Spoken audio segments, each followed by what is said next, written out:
All right, welcome back to Psychedelics today, everybody. Today I'm joined with David Krantz. You call yourself an epigenetic coach on your website. That's hmm pretty interesting. Excited to chat with you today.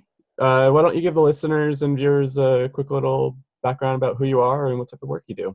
Yeah, I'm excited to chat with you and appreciate you having me on.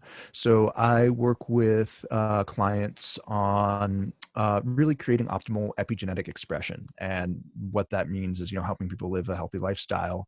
And I use people's genetics as a guide to kind of look at individual recommendations for diet and nutrition and herbs and supplements and just general healthy lifestyle practices. And I got into this and then realized there was a significant body of research out there on cannabis first, in terms of how people respond individually to cannabis, and then really started looking more into other psychedelics and found, well, there's the basis for a pretty interesting avenue of research that's going to come online, I predict, in the next 10, 15 years or so, as these things get into the hands of more researchers and there's more accessibility. And it's pretty interesting for me as someone who's been into psychedelics for a while, and had a lot of personal experiences kind of validated by looking at some of this research, and understanding when I've seen people respond very differently to similar substances at similar doses. There's actually some reasons for it. Yeah, that's interesting. Maybe we'll do a little backtracking. And what is epigenetics for people that don't know what that term means or what epigenetics is? Yeah, absolutely. So, up until about the mid 80s, we had this very narrow conception of the genome and what our DNA, was doing, which, you might be familiar with the concept of the central dogma of biology, which is genes code for proteins, which codes for traits. So, the reason your hair color is darker and the reason my hair color is the color it is because we have the specific pattern of nucleotides in our DNA, and that code creates a certain type of protein that creates that color in our hair. And you can extrapolate that to basically every single other process in the body has this protein associated with a certain pattern in your genes. And they thought it was very fixed for a long time, and then in the mid 80s and um, you know ongoing till now, they realized there's this other layer that acts a bit of as a control for how those proteins are expressed, and that's epigenetics. And it essentially describes this very dynamic process of the body allow it to respond to different stimuli in real time. Basically, like when you need to produce a stress hormone real fast, there is epigenetic changes to your body that kind of reinforce the production of those hormones. And these things can happen on a daily basis. They can happen on a single pointed event basis because of trauma. They can also be passed down, intergenerationally, but they can also, be come as a result of just basic lifestyle stuff. What food you're putting in your body, what toxins and are you being exposed to in the air you breathe, what stress are you under. It really describes the body's ability to adapt through these really versatile mechanisms. And you can kind of think about it as having a dimmer switch on each one of your genes that can shift the function in response to what the body perceives the environment as and how it would optimally kind of exist in that environment. Awesome. Yeah, thanks for that. Um, I guess the way I've kind of always understood it was like, genes almost like it's concrete, it's really hard to change. And kind of digging a little bit more into epigenetic research, it's like, there is this potential to transform and change over time, depending on the environment and depending how, yeah, those genes are expressing themselves and, yeah, reacting to environmental factors. So, yeah, it's really interesting. Yeah, and it's one of those things where, for a long time there were all these practices like acupuncture, yoga, and meditation, where people that practice them know that they're getting good results, but the kind of Western medical model would say, like, there's nothing we can see here that's doing anything. Like, we don't have a mechanism. What's really fascinating to me is that epigenetics has sort of become that interface between a lot of the things that we didn't understand what was happening previously. And I'm personally really, really excited to start to see some epigenetic studies on psychedelics, because when you look at all of the kind of minor things that can cause epigenetic changes, I have a really strong feeling that there's some pretty significant gene expression changes when people do psychedelics. I mean, when you look at the epigenetic literature on just meditation, just mindfulness practice, there's studies that show, it depends on the study, but between 2,000 and 4,000 genes changing expression with regular meditation practice. Wow. Yeah. So, I mean, it's like, you really see these profound changes, and it provides a way that you can scientifically point to things that previously were kind of left to the mystical or the purely energetic, which you probably can translate that pretty easily over to psychedelics. Right. So it's an avenue that I'm going to be paying attention to, and there's really not any yet, just in terms of the trajectory of like what you have to do first Right. before you can. Yeah, I was going to ask you, do you know of any research with epigenetics and psychedelics? But I'm guessing it's probably not. Yeah, I haven't seen any yet, but I'm positive that there's a bunch of researchers scheming on how to get some studies in the door on that. Yeah, the first time I stumbled across this concept, Joe Tafur, Dr. Joe Tafur, he presented at Psychedelic Science 2013 and saw a presentation. He was talking about integrating traditional Western medicine and ayahuasca shamanism.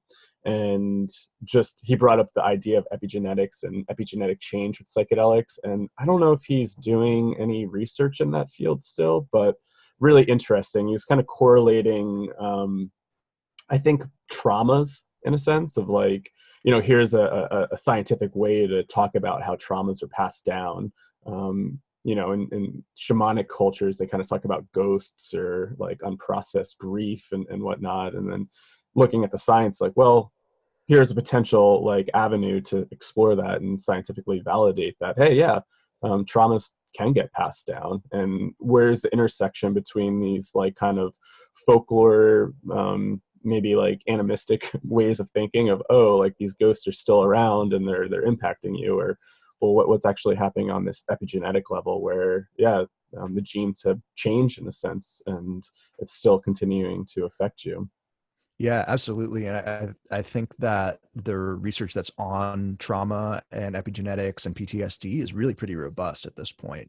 Like understanding, that there is certain patterns that get changed. And when, just to give your listeners a little more concrete kind of look there, when you're talking about epigenetic changes, you're often talking about certain chemical groups that get attached to the DNA itself. And then you can analyze, okay, on top of your base DNA code, how many of these different chemical groups, there's ones called methyl groups that tend to suppress gene expression, and ones called acetyl groups that tend to promote gene expression. So you can look at these patterns and how many methyl groups are in a certain place, how many acetyl groups are in a certain place, and you can look at how those change over time, or look at how those are different, say in a group that has severe trauma versus a group that doesn't, and look and see what happens when you do certain interventions. Like I was just looking at a paper on the MAO gene, which some of your listeners might be familiar with as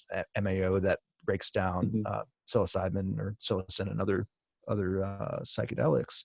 But they were looking at the methylation patterns, the epigenetic patterns of this gene in people with panic attack, and looking at I think it was 8 weeks of cognitive behavioral therapy, and looking at what happened during the therapy sessions, with those patterns. And they found that people that had success in, alleviating those panic attack symptoms actually had a different methylation pattern at the end. Hmm. So, just from doing the psycho-emotional work, you're influencing these different patterns in your body. It's fascinating. I was talking with somebody kind of recently it would be really cool to see if there could be some research on like pre-psychedelic and then post, and see how that could potentially change some of these gene expressions, and how it's affecting people in different ways, particularly with like trauma disorders and whatnot. Oh yeah, I think it's huge and ripe for research. And like when you look at some of the differences that they've shown with like DMT and neurogenesis and the ability to like create new neurons, like that type of expression, like there's, even if the studies themselves weren't done on the epigenetic component of that, like you can almost guarantee that there's differences in gene expression leading to those differences in chemicals that cause those kind of changes. Yeah. So I guess let's kind of dig in a little bit on this idea of epigenetics and psychedelics. I know you said you were talking before we started recording. You wanted to kind of dive into uh, how some of these epigenetic factors could potentially play a role in the way we metabolize DMT or psilocybin, and sometimes maybe it doesn't affect people, and other times people have really like possible strong reactions. So yeah, you Yeah. want So, to dive to- in and yeah, totally. So, yeah, that sounds good. So, like, I guess just to kind of give your listeners some distinction here, what I'm going to talk about in this regard isn't so much epigenetic, but more genetic in terms of kind of the base underlying genetic code. okay. Um, and the what you do with that in terms of how you understand it to maybe shift some of those genes to change the expression is more on the epigenetic side. But for the purpose of like talking about individual metabolism, a lot of that has to do with kind of just how you're wired at the base level. Cool. uh, yeah. And just to give it the history here, like we only mapped the human genome in the early 2000s, so this type of research has only even been available to be able to point at these different places in the genome and say, okay, if this person has a certain variant in this liver pathway, they're more or less likely to metabolize THC this way, and this group of people with a different variant is going to metabolize THC a little differently, or DMT, or other substances. And right now, I think the most robust area of research there is on THC, just because it's had a little bit more legal availability to do the studies on. But in terms of other psychedelics, there's some stuff on psilocybin that I found, and actually just about a month ago, someone finally published a paper figuring out what liver enzymes are responsible for LSD. Huh. Been kind of a missing hole for a while, and it still isn't in humans. It was in petri dishes, but it still identifies like, okay, these are these specific pathways. And so, to kind of clarify, I guess the one of the big things that has come out of mapping the human genome is that ability to do comparison studies. And what research will do, they call them genome-wide association studies, where they'll take group A and group B, and group A has a certain genetic variant in, so I'll use the THC as an example. CYP2C9 is the name of this liver pathway, and it's like in this class of liver enzymes called cytochrome P450 enzymes that like are really well researched, because pharmaceutical drugs use all of these pathways, so there's tons of money to kind of figure out which ones do what. But what they'll do is give the same dose of THC to, say, someone with a the letter like the DNA nucleotide T in one place and a nucleotide G in the same place with the other group of people. So you have these slight differences in the code, and then kind of look and see, okay, does this actually change the way people are metabolizing these things? Does it change the blood levels of THC? Does it change their subjective reporting of how they feel? Does it alter the experience? and there's a few variants that have been isolated with cannabis, where done human studies to really look at if you're someone who is a slower metabolizer in this 2C9 pathway, you're probably going to get rocked by edibles, basically. Is what those studies tend to point to. So, and this goes back to like high school for me, being the kid that wanted all of my friends to smoke weed, and then having some friends that, would take one hit and be totally just floored, or have, some people that really didn't enjoy it. And me in my narrow minded kind of mode of, thinking everyone is like me, couldn't really quite understand how that was happening. When I found this research, it really kind of just made me like have a lot more empathy for the way people respond differently. Yeah, and so that's a 2C9 gene. That's the one that is involved with the metabolism. Yeah, it's the main one. There's another secondary one called 2C19, and that's shared by CBD also. Kind of acts as the secondary backup pathway for those. But yeah, I mean, it's pretty interesting. They found a number of different genes beyond the metabolism ones. So, with the metabolism ones, someone who is a slower metabolizer is going to be more affected by THC because there's more hanging around in your system for longer. It really impacts edibles more because when you ingest something or smoke it, it has more of the internal tract and gut to go through that's going to expose it to those enzymes versus more being direct in your bloodstream. And it impacts both, but seems it's more pertinent for edibles.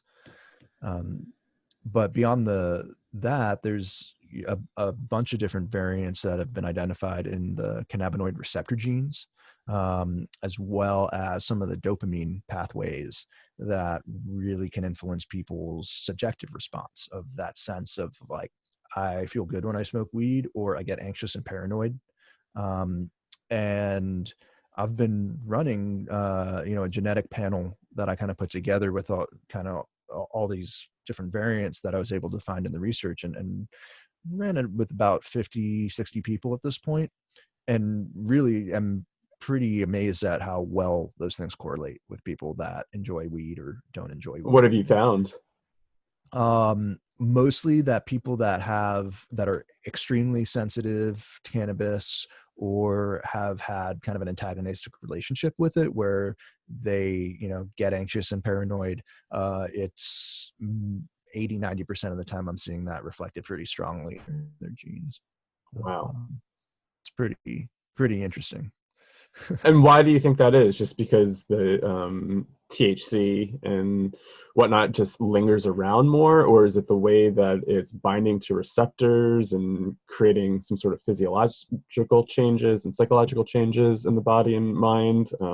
Because I've always wondered this. There's people that just consume cannabis and it's almost like that it doesn't affect them in certain ways. And then, yeah, personally, it's like I'm very low doses and fully psychedelic, and it's like what's going on there, and it's shifted over the years, and so I'm always wondering, what's going on here? Am I becoming just a little bit more in tune with my inner world, and just any little thing can really amplify it, or is it more physiological and biological in the body where it's the way it's being metabolized and just processed?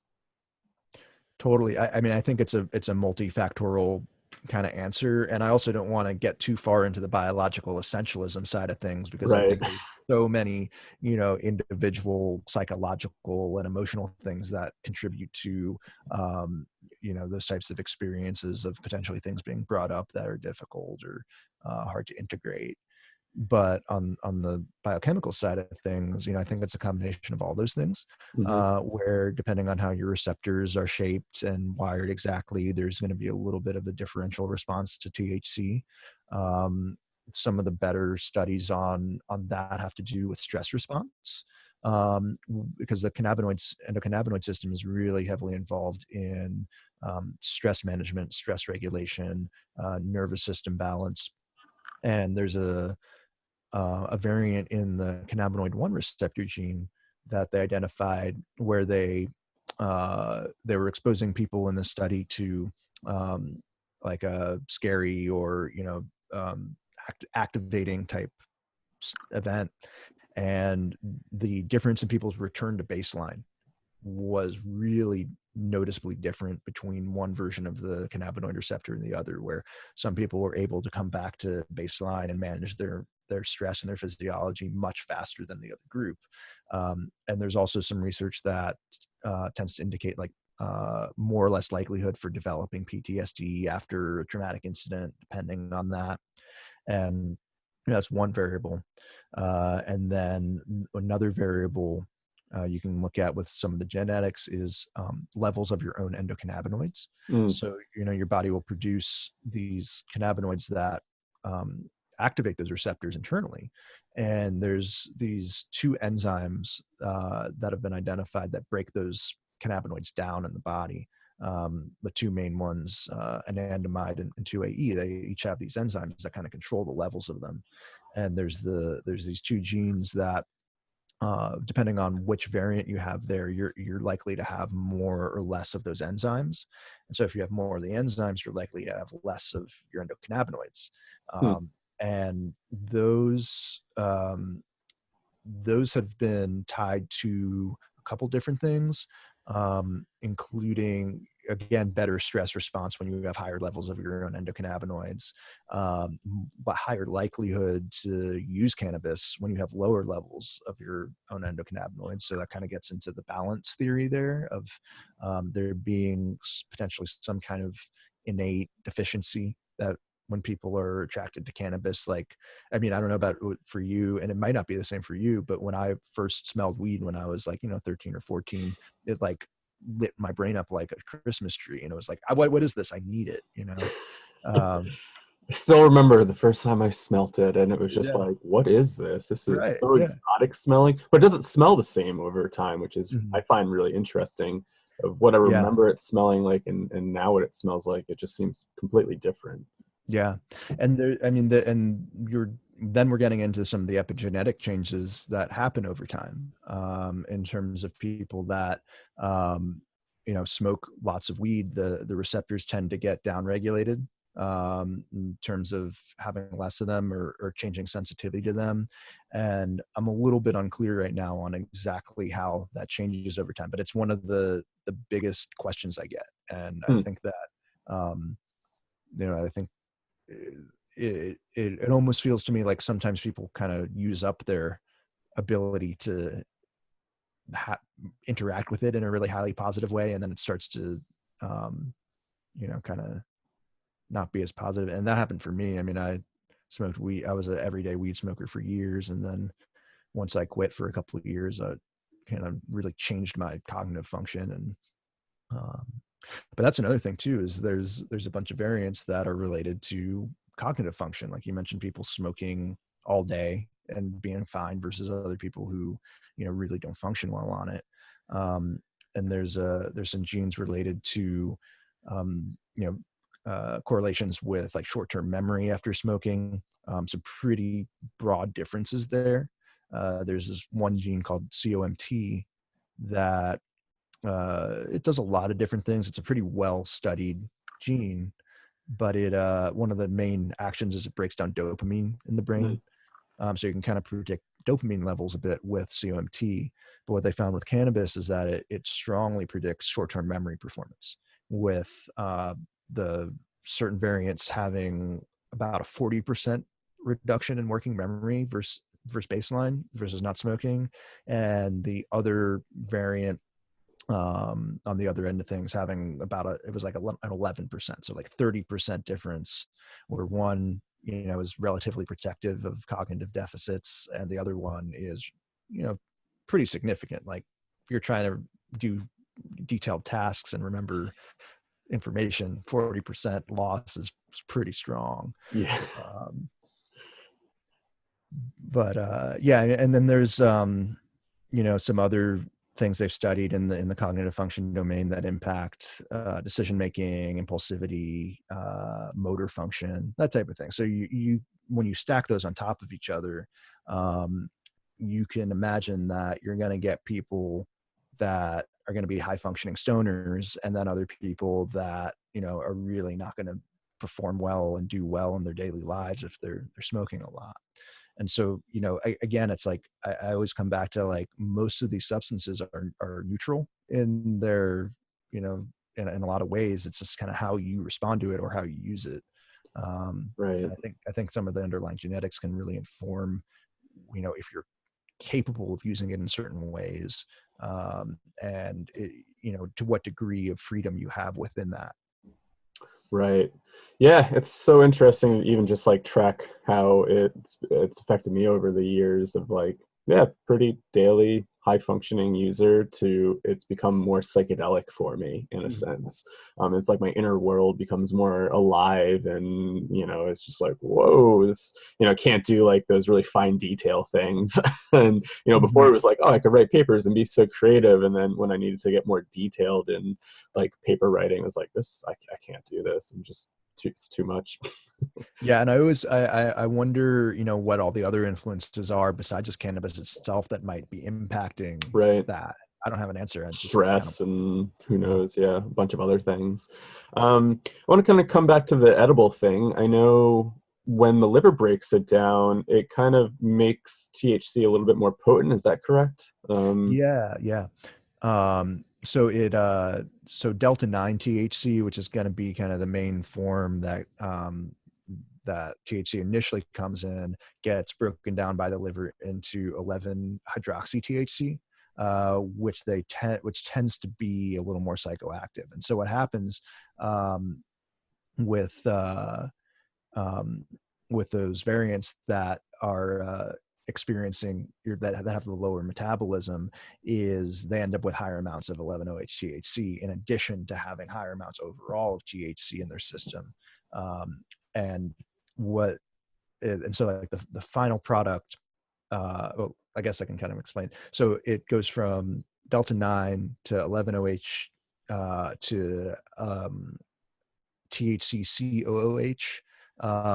And the COOH metabolite is the final, like, inactive metabolite that gets stored in the body that the drug tests will look for.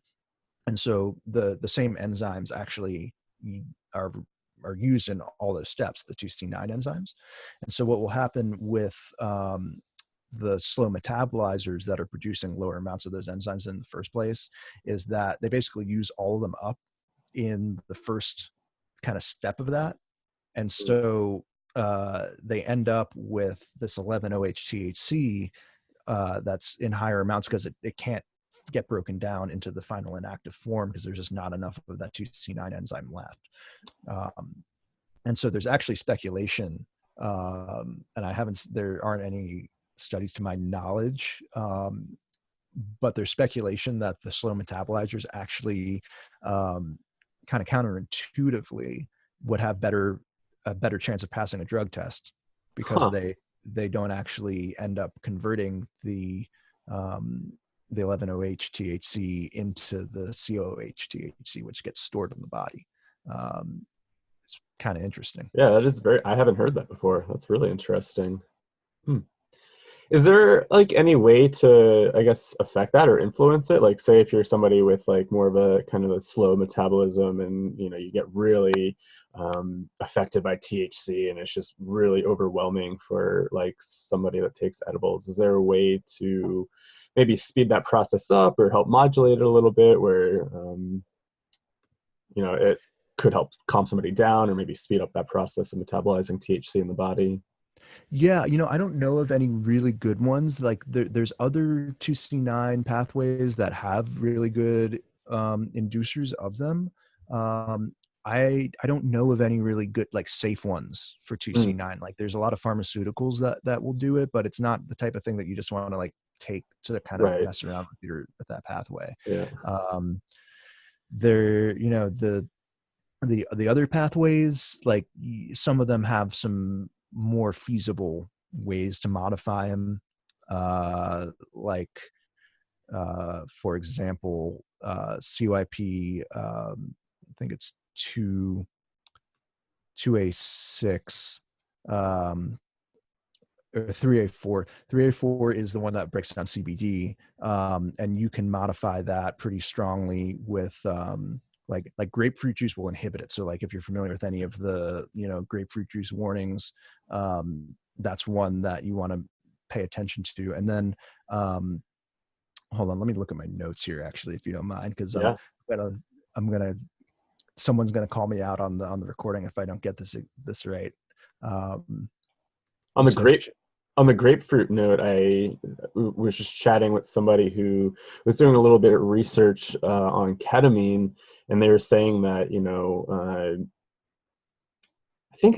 I think this was related to ketamine. They found a study where somebody was drinking, I forget how many were in the group, but I think it was grapefruit juice for like 2 weeks, 3 times a day, and it really potentiated like the effects and experience of ketamine within like therapy and whatnot. So yeah, really fascinating. I was like, that's very interesting. yeah, totally. That's the CYP3A4 pathway. It doesn't surprise me there. But yeah, with like the 3A4, St. John's wort will upregulate that.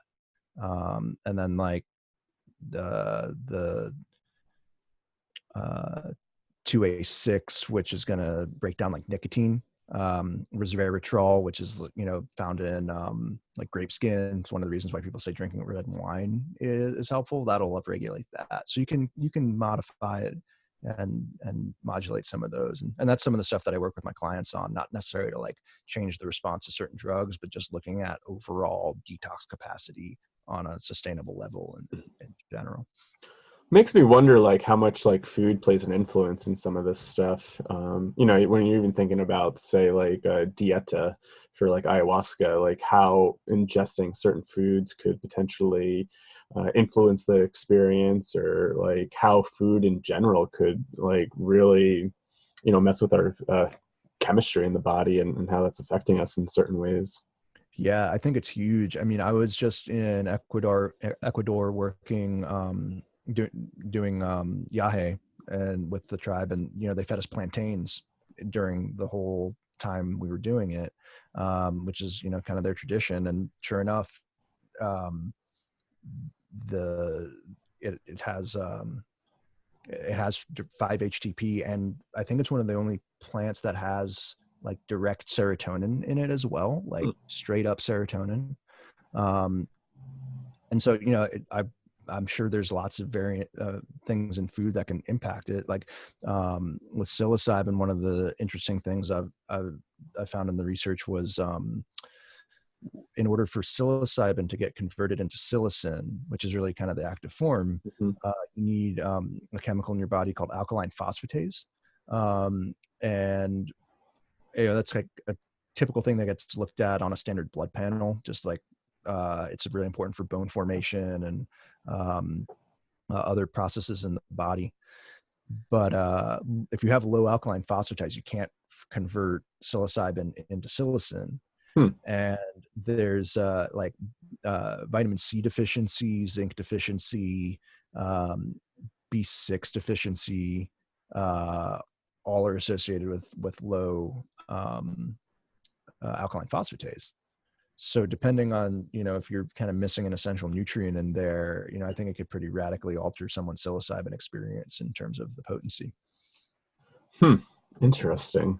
Um, and so you said like you haven't come across too much research on like I guess like MAOIs like the MAOI inhibitors and how that's affecting like I guess the genes, like what genes are modulating that, which then could possibly like affect the way psilocybin is affecting the and DMT.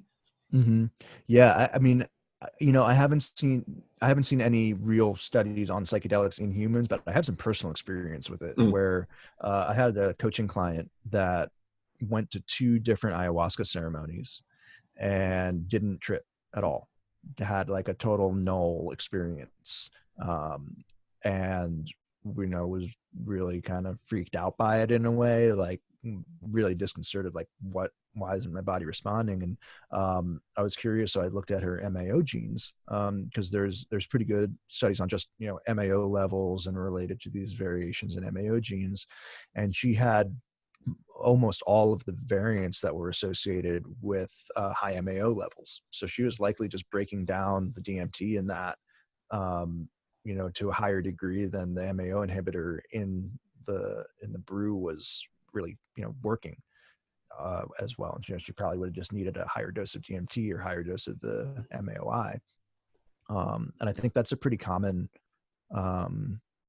you know, kind of variation. And it makes me wonder, you know, in terms of just some people saying they're more sensitive to certain things in general, how much that impacts it. And, you know, it's one of those things where there's so much other research to be done kind of before we get to the place where we're looking at like personalized psychedelic Right. dosages. But at the same time, like knowing what we know about like pharmaceutical drugs now, you know, like um, there's a really big movement in the psychiatric field to start testing people's genetics before you just prescribe them an SSRI or anything like that.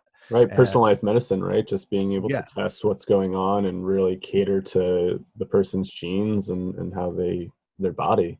right. I Yeah. think it's fascinating and possibly like the future, right, of medicine, where we can really hone in on what somebody needs and really kind of throw out what's not going to work for somebody. I think that's really Yeah, interesting. it just makes a ton of sense. It saves so much headache when you are taking the wrong thing, or, you know, trying a diet because your friend told you he lost a bunch of weight on it, and then you tried and, you know, you gain a bunch of weight. Like actually this happened to me with me and my wife, where Mm, I found keto maybe about 5 or 6 years ago, and it worked great for me. Like I got cognitively sharper, lost some weight, like felt really good. And I started cooking, you know, with high fat, everything for us. And she started gaining weight.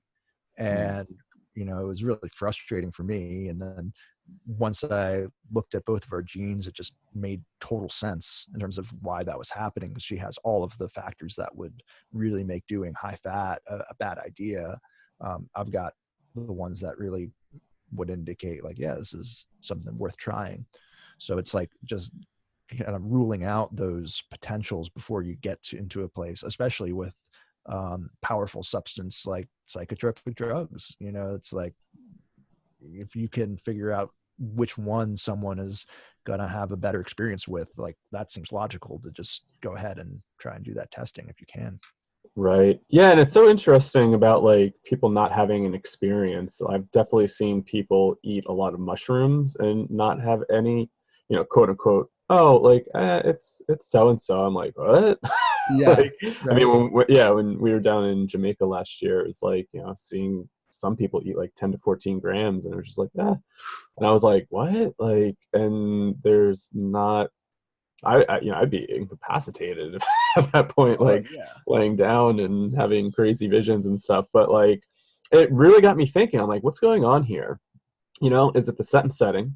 Is it like something with the mushrooms? Is it the person's metabolism? Is it, you know, biochemistry, how it's react? I mean, I'm sure all that is playing a role into how, you know, it really affects somebody, but it got me really curious of like what's going on here. And, you know, I've heard it with like ayahuasca too, like some people reporting like, you know, I had very somatic sensations, no visions, you know, so yeah, it's really interesting. Yeah, I mean, I think there's so many factors at play there. But I would argue on that kind of thing, when someone eats 10 to 14 grams of mushrooms and barely feels a thing, like there's some biochemical stuff going on there. And like I mentioned, I think the alkaline phosphatase piece is big. Um, because if you can't convert psilocybin into psilocin, it doesn't really cross the blood-brain barrier very well. Right. Um, and low alkaline phosphatase is not that uncommon. Um, like I mentioned, it's a result of a lot of common nutrient deficiencies. There's a bunch of other little kind of minor health stuff that can cause it. Um, and you know, it can also be caused by taking a lot of vitamin D. Like if you're taking very high amounts of supplemental vitamin D, you can have low alkaline phosphatase too, because of the interaction with vitamin D receptors in bones and all that.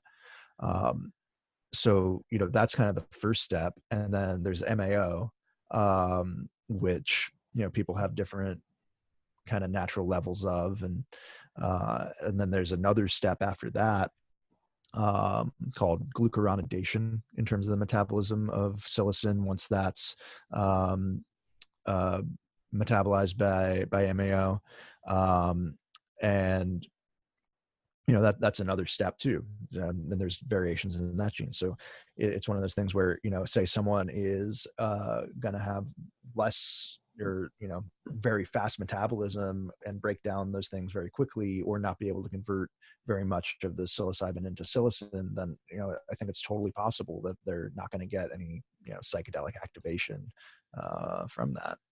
makes So, me makes me wonder about like the difference between like the entourage effect and doing whole plants versus like synthetic single molecules, and knowing, okay, this person possibly can't break down psilocybin into psilocin, so what would it be like to just give somebody pure psilocin instead? Mhm. Would that actually, be better for that person? I would imagine so. I would imagine that would probably, if that's the reason, and there's like a low alkaline phosphatase issue, then you bypass that step. Yeah. Yeah. Fascinating. Yeah. Oh yeah. I mean, it's I just interesting, like where the field could go, and like I don't know. Well, I guess just even thinking about like you were talking about ayahuasca and different levels of DMT, or the different levels of monoamine oxidase inhibitors in the body and stuff like that. It's like, or monoamine oxidase Mhm. enzymes. And like, how could you possibly change up brews for certain people, right? Maybe adding a Right. little bit more chacruna to it, or a little bit more of the vine, and um, I mean, that would be a very individual process and probably be kind of time consuming to make all these different things. But I don't know, just interesting to think about. Yeah, absolutely. And like but at the same time, if you kind of have a couple archetypes of like, all right, this type of person, when we know, and so 5-MeO DMT is CYP2D6, and I think just regular DMT is also, NN-DMT is also there. Um, and say for example, someone has a variation in that pathway, like there might be a certain, what, just choose from 3 different brews that have different ratios, that kind of might be more suitable for different people depending on what that looks like. And um, I mean, in a lot of cases, it's probably overkill. But at Right. the same time, if you're like, someone who's working in, the therapy field, and you are looking for, um, high level outcomes with all your clients, and you want a consistent kind of reaction from people, it kind of makes sense to start incorporating this uh, type of information, I think. Yeah. Yeah, it's really interesting.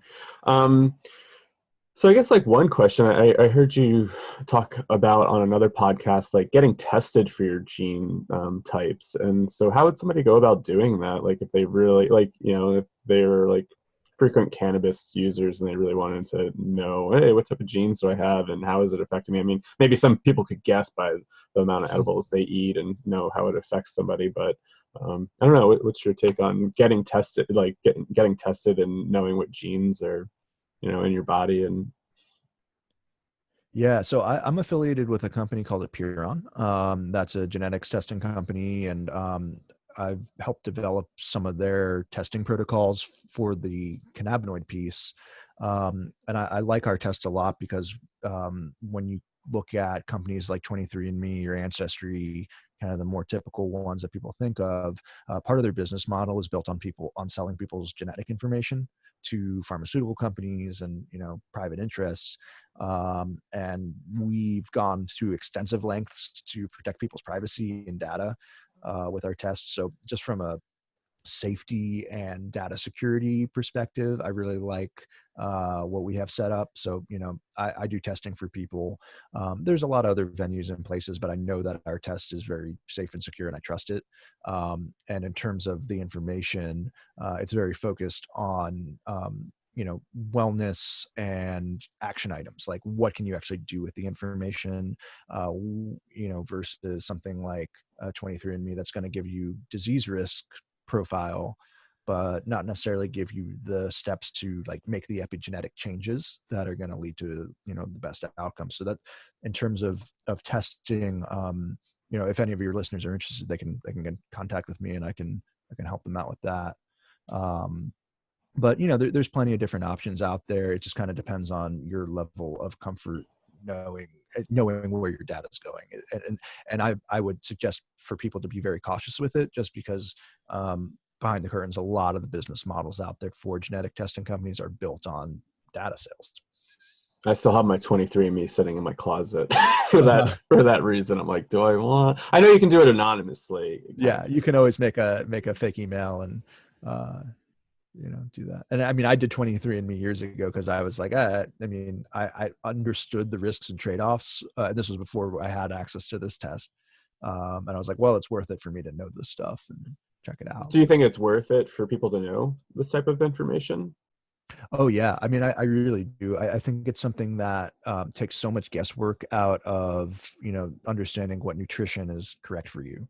Understanding, if there's certain nutritional deficits that you might want to be making up with certain supplements, or from antioxidant perspective, which pathways in your body do you want to support, to kind of mitigate stress. And I think it's really I mean, if it were up to me, this is the kind of thing that like everyone at birth would just get a readout of like, all right, here's how your body's wired. Here are the things that you should probably be doing, just on an ongoing basis. Like, don't eat this type of fat. You probably want to get a little extra vitamin A, and it just, I mean, in an ideal world, I think that would be part of it in terms of like just understanding your kind of variability and your individual differences.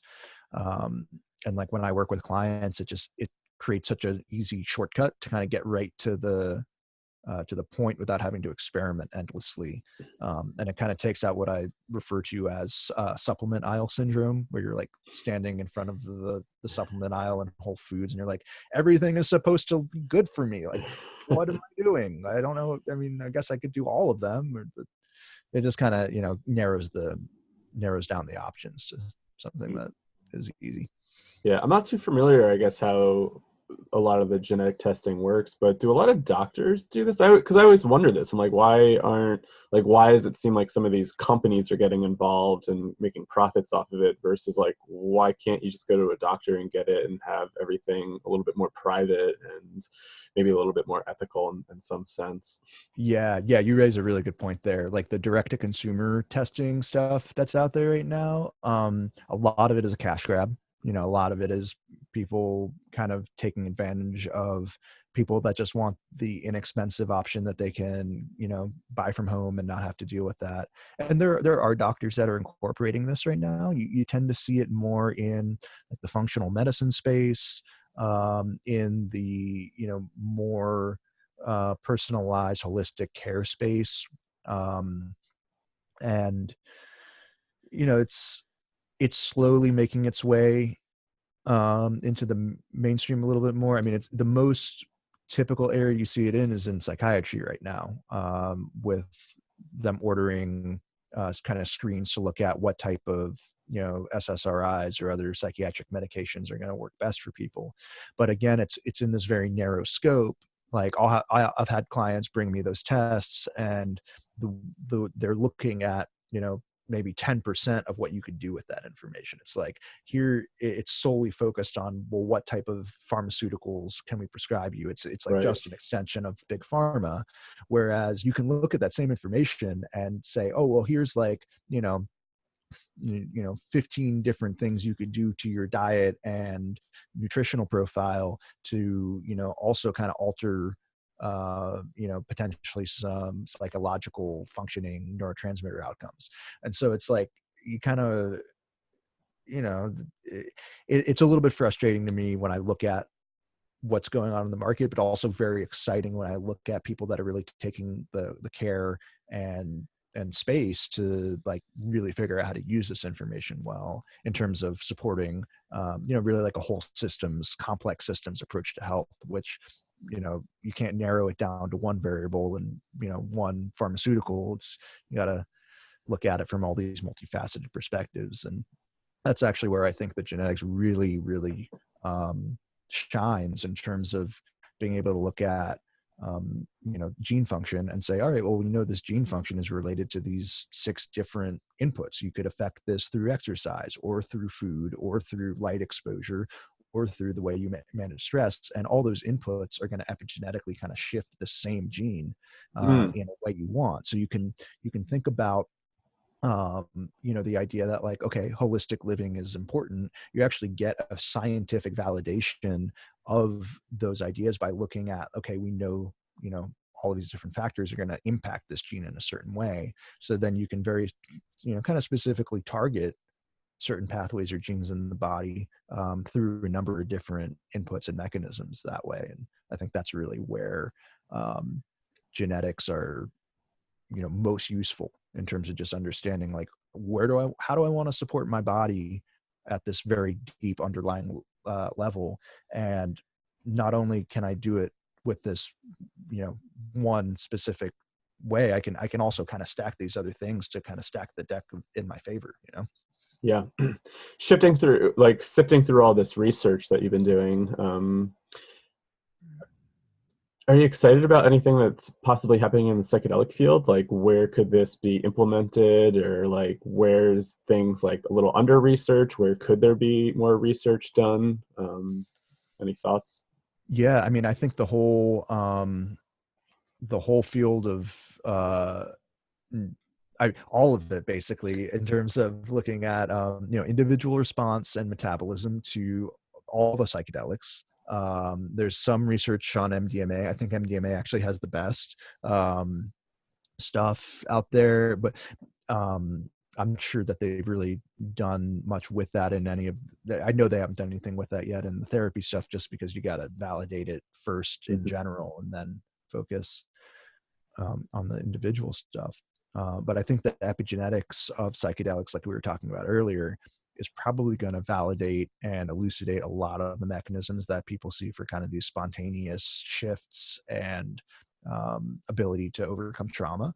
I think there's so many, and in the last episode I was just listening to with you guys, you're talking about different pathways to healing. And I think that epigenetics is going to kind of show itself as one of those mechanistic pathways that underlies a lot of this stuff. So I'm excited about that. And I'm personally actually getting a master's in counseling degree right now. Oh, awesome. Yeah. So I'm very interested in adding therapy as a modality to what I'm doing with clients right now, both in the psychedelic space and, just in more traditional kind of methods. But, that's kind of the missing piece for me right now, is I want to be able to work on the more psycho-emotional level with people. And when I think about my, life path and process, like, that's been one of the most powerful things for me, and doing a lot of the work I've done with shifting some of the diet, nutrition, supplement, all that kind of stuff. Really what it's about is just opening up the possibilities for me in terms of having more headspace and more available energy to, like, do the emotional work that I need. Right. And, yeah. Oh yeah, it's endlessly fascinating. My trauma course that I wrapped up last semester, I wrote a paper on what was it? Transpersonal modalities. So really exploring like how transpersonal healing modalities, such as like MDMA and psychedelic therapy, could potentially heal trauma through some sort of epigenetic change. And how can these transpersonal experiences, so I guess focusing on that transpersonal component, and what kind of sparked this idea was, just engaging in so much breath work and, working with non-ordinary states and having these experiences of reliving, like, I guess, ancestral stuff, of like reliving, say, a trauma that my grandfather went through and seeing how it affected us down the family line and how it's still living inside of me, and just having an experience, a transpersonal experience, to be able to feel that and observe it and be like, wow, I think I'm just starting to understand why I'm like this. This happened, and then how that really affected, the other family member, and how that's really gotten passed down. And I guess how that's really played a role in some of my healing is having a lot of these experiences. And could that transpersonal component of having a vision, reliving these kind of ancestral traumas or experiences, actually create some sort of change in the gene expression, be able to create healing in another way. So really kind of not looking at the biological aspect of it, but looking at how a transpersonal experience could foster that biological change. Oh yeah, I'm so there with you. I mean, I think that's really where the juice of all of this lies, is like, um, you know, how can you look at, I mean, how can you validate from a Western scientific perspective the things that we kind of already know are happening on a internal level, just to be able to show other people like, yeah, here's the mechanism, right? Like this is actually changing. And I have a feeling that, like I mentioned, that study looking at panic attack and methylation of the MAO gene, like if you're getting those kind of results from cognitive behavioral therapy, which is like going to be, one of the most surface level kind Right. of therapeutic approaches, having a powerful transpersonal experience where you're going back and reprocessing, familiar line traumatic memories. Like, I mean, I don't want to jump to conclusions, but I'd imagine there's something going on there too. Yeah, I think there's definitely some interesting research for the future to explore. Because it's like, yeah, what is like actually going on here? I know like the healing part of doing psychedelic therapy is somewhat complex. It's the chemistry of, binding to certain receptors and feeling good, and then also these transpersonal qualities where it's like, how is that actually affecting our bodies in different ways? And I think that's like a really interesting angle to look at. I don't think too many people are looking at it. I mean, I might be wrong. I was trying to do some research on psychedelics and epigenetics for this paper. I really didn't find too much. Um, Yeah, I don't know of too much either. So tell me more about what you're doing for school right now. I just wrapped up. So my degree was in clinical mental health counseling, somatic Awesome. psychology. So Cool. yeah. Well, it sounds like I'm about to embark on a similar path. Where do you do your degree? Prescott College, so it was a online low residency program, and the somatic piece really kind of grabbed me. I really Hmm. wanted to get more in touch with like the body psychotherapy aspect. Hmm. Um, there's just such different ways to work, and working with the body for me has just been really healing. There's just so many things that you can't express in words and cognitively like come to conclusions of, and sometimes it's more through like those somatic cathartic experiences, or learning how to regulate your nervous system if you deal with a lot of trauma and stress. Like, how could that really just impact you? It's huge. Oh yeah, totally. And on a personal therapeutic journey for me, the somatic stuff has been the most impactful, and like sort of developing internal strategy over time of like being like, all right, so when this difficult emotion comes up, I actually have like a process now to think about how I'm like am paying attention to my body and interacting with the correlates of what's going on in my mind. I think it's such a powerful way to approach it. Yeah, and I've noticed too, like going through my own somatic therapy, I was having very psychedelic like experiences, and kind of coming back to this, it's a lot of the stuff's inside of you. Once you kind of start tapping into it, there's other ways of getting there, and breathing. I mean, who would have thought by intensifying your breath and going inwards, you could create psychedelic like experiences? It's pretty wild. Yeah, I mean, I think that in my mind, a lot of what the psychedelics do is kind of open you up into a more expanded, extended space that you can get into, like with, like, I don't know. I did a lot of EMDR Mm, type work for a while with a therapist, and in the most kind of prescient, like intense moments of that, you really get in this space where you're aware you're sitting in a chair with a therapist, but at the same time you're so engaged in the internal memory yeah. reconsolidation process that, I mean, it really feels like you're getting in touch with the smaller version of yourself and reliving something. with the kind of adult perspective, and many paths to the same place, and all Yep, kind of all can reinforce each other, I think. definitely. So we're about to get at time. Is there anything that we didn't touch on that you wanted to chat about regarding psychedelics or anything? No, I think that was pretty comprehensive. Cool conversation. Really enjoyed it. Yeah, thanks for your time. And yeah, just the whole thing about genes and how that like really could possibly influence these different metabolisms and whatnot in the body. It's really fascinating because something I think about all the time of like, why is this affecting this person this way and this is affecting somebody in a totally different way? And I have friends that can just eat eat cannabis edibles like it's like nothing, and I'm like, 5 milligrams is too much for me. It's like that's a good dose. I have other friends that are like 10, 20, 30, 50. I'm like, yeah, what's going on there? And I guess, yeah, it has a lot to do with the way people metabolize it and their genes and all that. Yeah, and I kind of just, I guess to kind of close out, it's like and it makes sense in the natural progression of science, right? Like at in you kind of have to start with, okay, well, what's the average response? We need to get just this baseline understanding of what the average human does, in response to um, taking the substance or whatever it is. And over time you kind of realize, well, there's actually no such thing as an average human. Like, that's just a construct that you get from looking at a bunch of people together. But when you really look at people on an individual level, everyone is going to have these kind of idiosyncrasies and variations.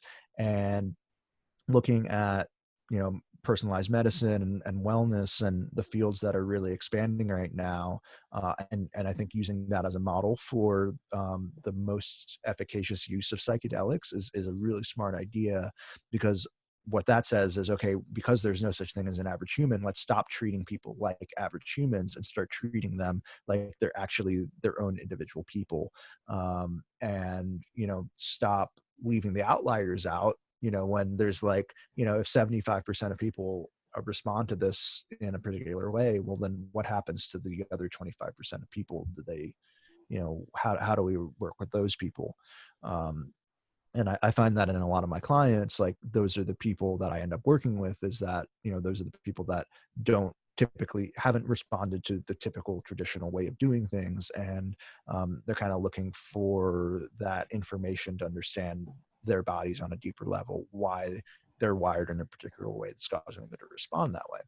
And so I think just kind of taking that into the psychedelic space, is smart. And it's like, from a psychedelic consciousness perspective, it's simultaneously very intuitive and also almost counter to the sense of oneness, that kind of Mm. comes with, like, well, we're all of the same substance, of the same fabric, or those types of feelings that get evoked.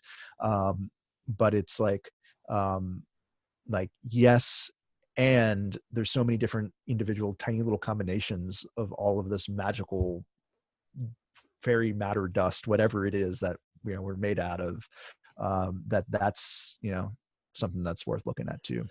Yeah, and I think you bring up some good points here that maybe we didn't really, I guess, verbalize. Is that, I think sometimes we think these substances could be really beneficial for everybody, say cannabis, or I don't know if you've ever seen any of those memes. It's like CBD on everything. CBD is like this awesome thing. And it's like, with psychedelic medicines and these really powerful things, like maybe they aren't good for everybody, right? Like I think we have to like really understand how they affect different people, and maybe there's other things that work better, and it's not that, oh, this is going to cure everything. And we have to, yeah, really approach it with a little bit more caution and realize people react differently to so many different substances, and we can't just kind of come from this viewpoint of like, oh, like just try this, it worked for me, it will work for you. And like, because I think that it's kind of common in this world. It's like, oh, cannabis or psychedelics, like let's heal everybody with them. And I think it's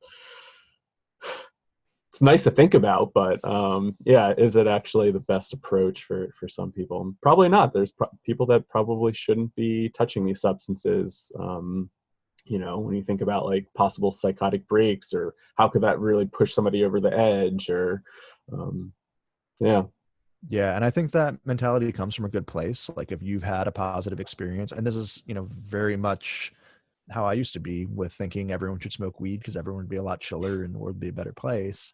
Um, but really, when you look at the data, like there's some good research on THC and psychosis, Hmm. and there's a relationship to schizophrenia in certain people, and genetic variants play a role.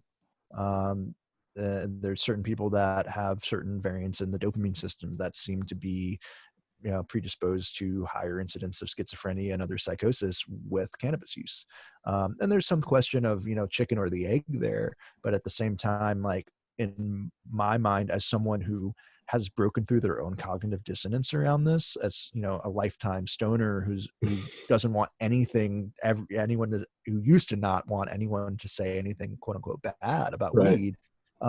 It's like you really got to look at the reality and see that these substances aren't for everyone, and there probably are ones that are for better than other people. And like CBD, the studies that are coming out now, some people actually can get liver damage from high doses of CBD. And uh, I there aren't genetic studies yet that show that it's a genetically related thing, but maybe about 5% or so. It's like in the rat models at the higher dosages, like it was like about 15 to 20% of rats had higher elevated liver enzymes, which is pretty problematic, and it's still a rat study.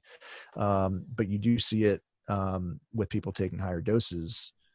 And so it's a question of can we help people understand how their bodies are working before they get into a situation where they heard someone else, it worked for someone else, so they tried it and it didn't do the same thing. Kind of like my wife trying the keto diet, Right.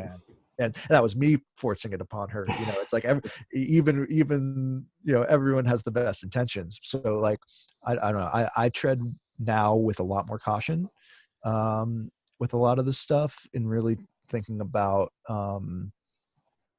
just having my eyes open to really how deeply variable this stuff can be. And it's like overall most people are pretty much the same, but when you're looking at like the tiny little variations in these single pathways that really can drastically change someone's reaction to one or two substances, it's like it's really worth paying attention to, I think. Yeah, definitely. Awesome, David. Well, thanks so much. Is there anything that you want to close with? Any final thoughts? No, I No? don't think so. Yeah, no, if anyone's interested in doing a genetic test, they can get in touch with me. And I've got actually a hour presentation on my website, david-krantz.com, that really goes through a lot of the uh, genetic variants that influence individual response to cannabis in detail. And so for free, people can check that out and learn a little bit more about that if they want. Awesome. And is that the main site that you run? Do you have any other social media presence where people can find you, or just to your Yeah, site? I'm at Whole Systems Health on Instagram, and David-Krantz, KRANTZ.com. And I generally do free 30-minute consults for anyone interested in learning if epigenetic coaching and looking into your genes is right. So people can find me that way. Awesome. Well, thanks so much, David. Really appreciated this conversation. Had fun, and we'll talk to you soon. Awesome, man. Really enjoyed it too.